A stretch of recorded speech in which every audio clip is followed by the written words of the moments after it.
Alisin natin.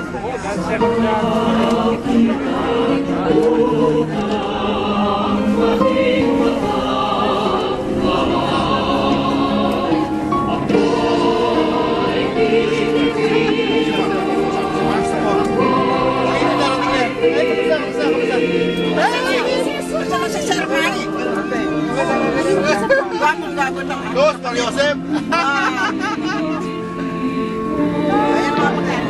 Dami ya.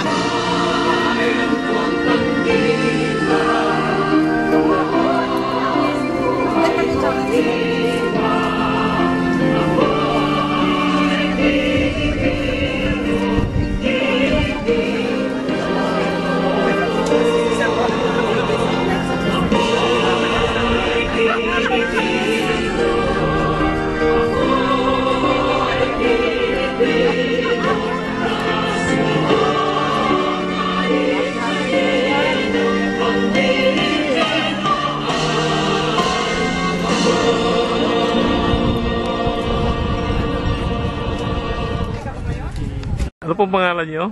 Ason Ramos. Kayo ang presidente nung ano? Yes. Ilang taon na ho po yan? Ay, 10 years ago. Ngayon, ika-10 years na.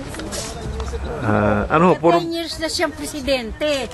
Hindi, yung samahan yung aspirations. Ano ko, 19, ano pa yan? Pangalan na yan. Last. Kailan ka ba namin history yan? 1980.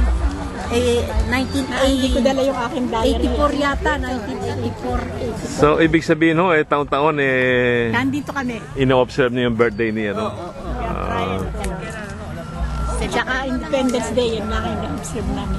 Independence at saka yung ano. Ilan po ang member niyo? Marami nang namatay sa matatanda. Marami nang namatay sa amin. Ano, puro mga babae lang? Ako na lang natitirang matanda. Ang mga lalaki, ito 94. Marami na rin namatay. Kami lang ang matitibay.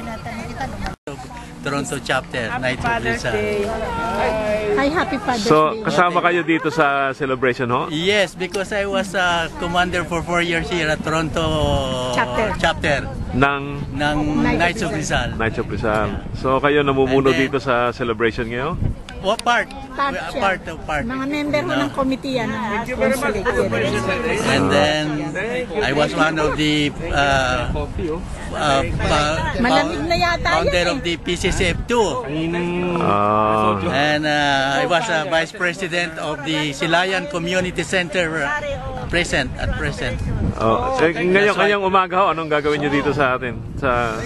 Dito sa Rizal Dito, we celebration, are no? promoting the works and deeds of Dr. Jose Rizal so that the young generation will be enlightened their minds about the books of Dr. Rizal, the Noli Me Tangere, the El Belisterio, and the costume and tradition of during the Spanish regime when Dr. Rizal was a national hero, and at present he is still the national hero.